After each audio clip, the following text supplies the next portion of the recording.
Hey everybody, today we're going to be taking a look at this youth or adult tricycle. What's nice about this tricycle is it does have a 350-pound carrying capacity, and that includes the rider and the cargo. So let's get a little bit closer look at the different features here and talk a little bit more about the bike.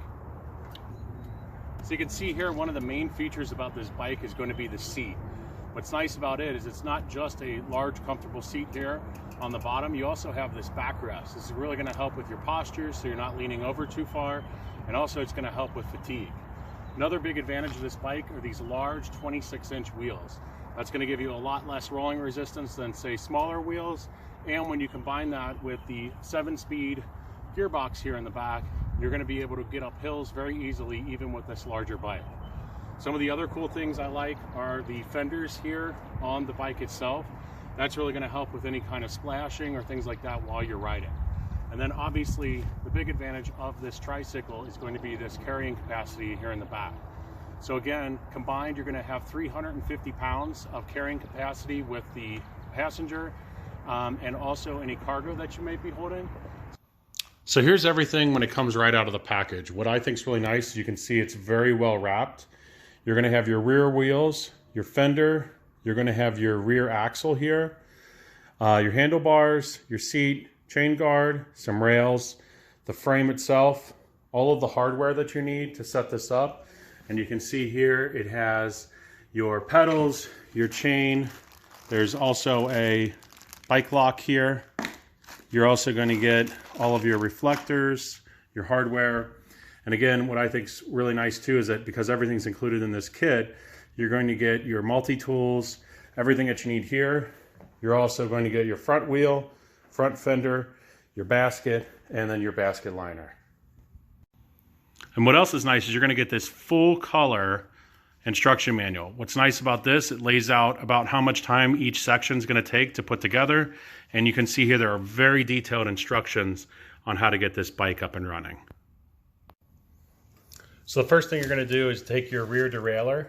You're going to have it facing outward from the sprocket, and there's a little latch here that it will attach to. So the next step is to install the wheels. On the right side here, you're going to see that it's kind of flat. This is going to be the right side. So you're going to want to match that up to the right side wheel. And here's what the right side wheel is going to look like. You can see here it's more of round on the bottom and then flat on the top here. Slide that over, take your washer, put your washer on, and then your nut, and then you'll repeat for the left side. So the next step here is to remove these little bars from both the rear axle and from the frame here.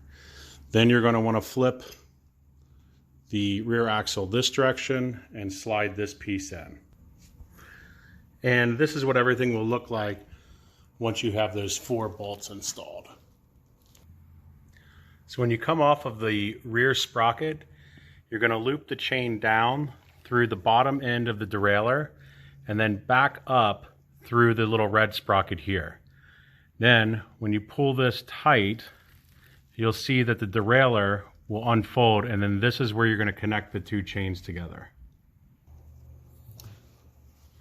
So you're in the package, you're going to get 2 little pieces like this. It's got a little rivet with an end link on it. You're going to just slide this through one side of the chain and then grab the other side of the chain, slide it through the opposite end, and there's little clips on the chain itself, so you can just push these into each other. So your next step is going to be to take your multi-tool, you're going to flip it over to the Phillips head, and we're going to install the chain guard. So now we have the chain guard fully installed. Next, we're going to be installing the front fender. These bottom tabs are going to be attached with the bolts that are already installed in the frame. And then the top portion here, you're going to use one of the longer bolts and a nut. So this is really easy to get going. You're just going to slide this through all the way through the frame itself. And on the back end here, you're going to attach the nut. So the next step is to be installing the front wheel. To do this, you're just going to loosen up the bolts on each side so there's enough room for the fork to fit into the bike. And then you can just tighten this down.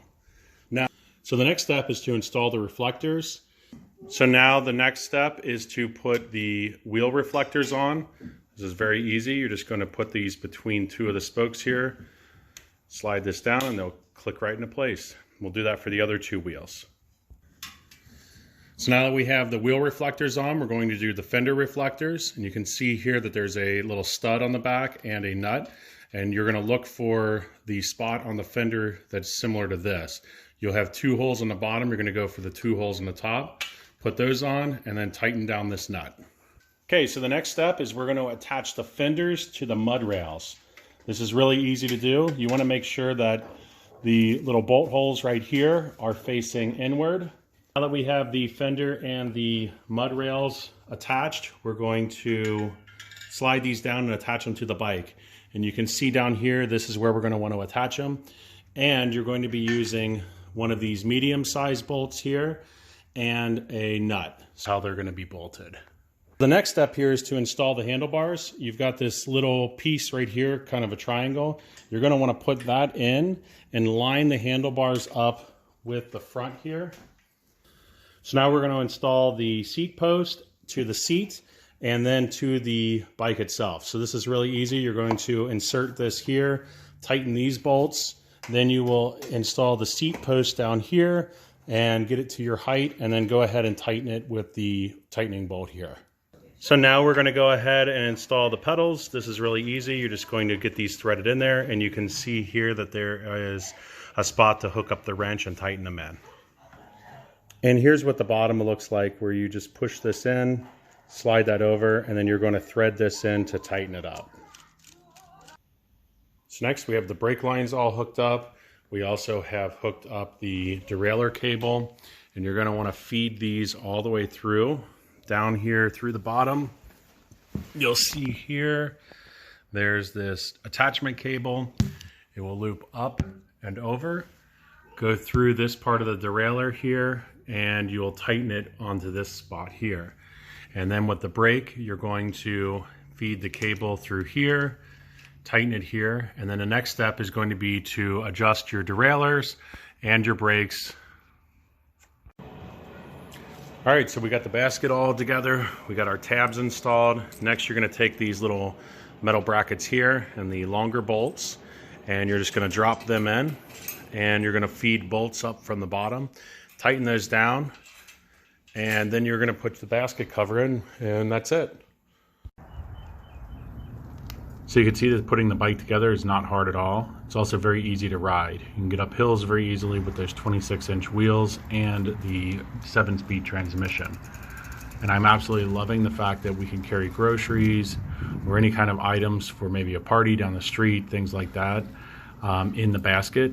And absolutely love the nice seat here with the back support. Overall, I would say you get a nice sense of accomplishment by building the bike yourself.